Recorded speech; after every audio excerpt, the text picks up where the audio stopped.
"We don't serve your kind here," Viridian said, her voice sharp as cracked glass. Conversations froze. A patron whispered, "Did she actually say that?" Alastair Finch, coat worn and boots scuffed, paused mid-step. He looked like a drifter, yet his stillness carried a weight that unsettled the room. From behind the counter, floor manager Jack smirked. "Relax, Viridian. You probably can't pay anyway."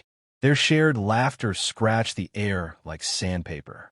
Alastair laid a crisp 20 on the counter.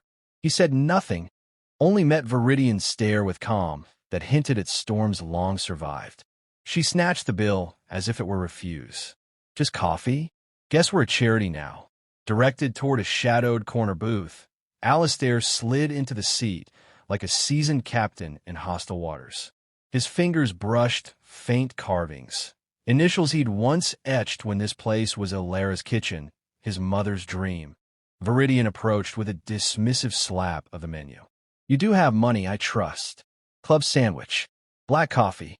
Rye, if you have it," he answered, voice low and resonant. She scribbled hard and turned away. Moments later, a blonde couple received warm smiles and the coveted window seat. "The better clientele get the better seats," Jax muttered loudly to a young server named Reese, ensuring Alastair heard. Silence, Alastair knew, was discrimination's oldest accomplice. He pulled a cracked phone from his pocket, fingers moving with deliberate precision. Viridian noticed, whispering to Jax, who puffed up like a rooster. Sunlight spilled across the checkered floor, ghosting memories of his mother's kindness. 25 minutes later, Viridian slammed down a pale, flattened sandwich in a lukewarm cup slick with oil. "This coffee seems old," Alastair said evenly. "What do you expect for cheap prices?"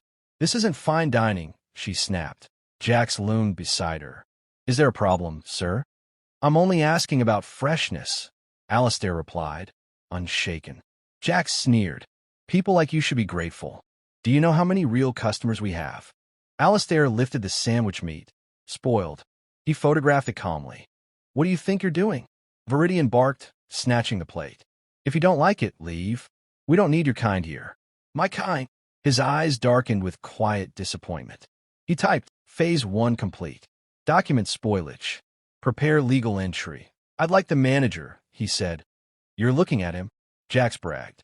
"Now pay for what you ruined and get out." The door chimed. Estrella and her teenage son entered, sensing the tension. "You can't treat customers like this," she said sharply. "You want to join him outside?" Jax snarled. Viridian brandished her phone. "Security's coming. Both of you leave." Alastair rose slowly. Viridian blocked the exit. "You haven't paid for that spoiled food." Jax lunged, ripping Alastair's wallet and scattering its contents in a humiliating metallic rain. "Pick it up."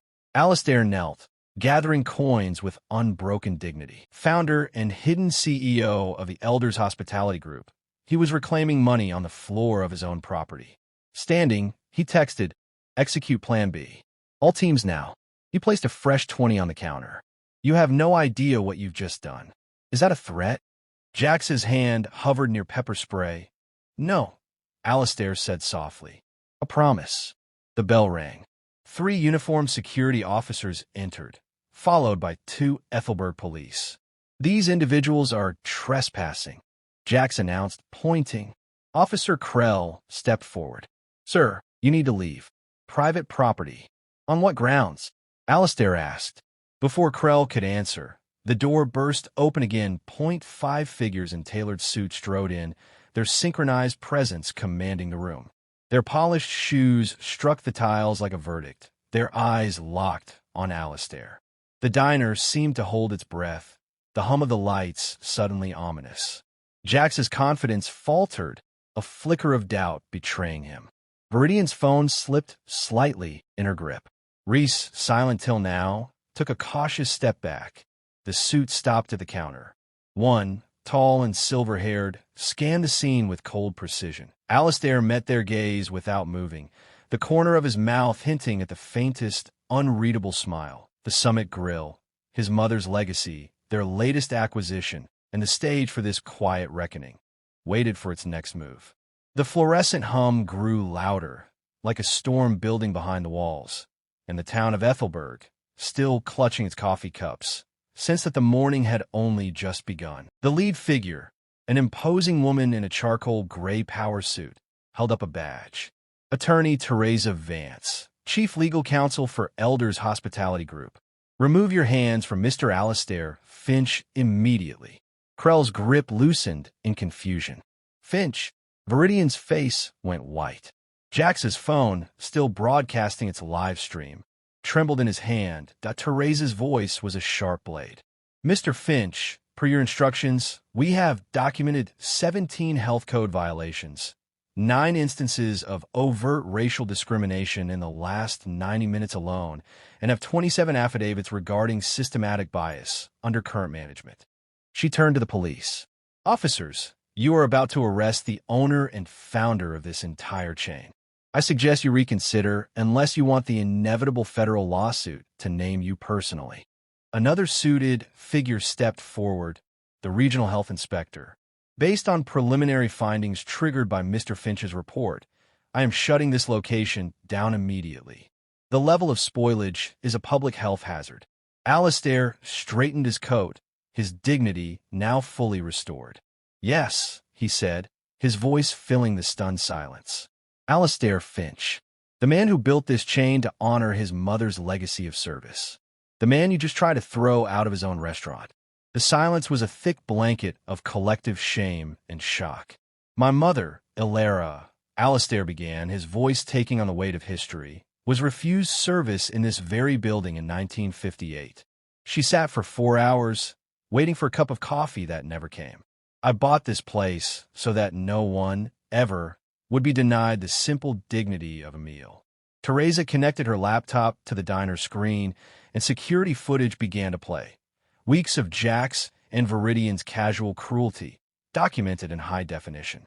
There was Jax intentionally serving spoiled food only to minority patrons, Viridian adding phantom service fees to certain bills. We have been investigating for 6 months, Teresa stated. Mr. Finch went undercover in his establishments after receiving multiple complaints that current management dismissed as disgruntled customers. The police officer, Kowalski, looked aghast.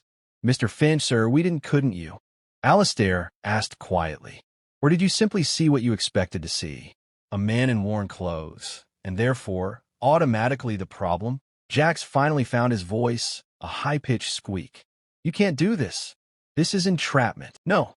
Alastair corrected, his eyes locking on Jax. This is accountability. You see, if I had walked in here wearing my /$10,000 suit, you would have danced for me. But that would not have shown me the truth. The truth is what you do when you think no one important is watching. Estrella stepped forward. Mr. Finch, thank you. This happens everywhere. I'm sorry, Alastair told her. My failure was trusting the wrong people with my mother's legacy. A different set of police officers, called by Teresa, entered. Jax was placed under arrest, charges read, assault, civil rights violations, and food safety crimes. Viridian tried to flee, only to trip over the exact spot where she had forced Alastair to kneel. Samantha Miller, Jax Thompson, you are terminated, effective immediately, Alastair announced. Officer Krell, your security company's contract with Elders Hospitality Group is severed. You will be hearing from my legal department. I have kids, Viridian wailed from the floor. The mothers you refuse to serve properly have children, too, Alastair replied, his tone factual, devoid of either cruelty or mercy. They also needed to be treated with dignity. He addressed the remaining patrons, the silent witnesses. Every one of you who saw this and said nothing. You are complicit. Every time you choose comfort over conscience, you water the seeds of hatred. Jax was let out in handcuffs, his live stream still rolling, now broadcasting his humiliation to thousands. This is America. I'll sue you for everything, he shouted. Yes, Alastair replied, a profound finality in his voice. It is America, where actions have consequences, even for those who thought they were untouchable. The obsidian ledger was now balanced. Justice, though often slow, had arrived with the sudden, undeniable force of a corporate restructuring. The silence that followed was not one of defeat, but of a dawn breaking over a profound, long overdue change.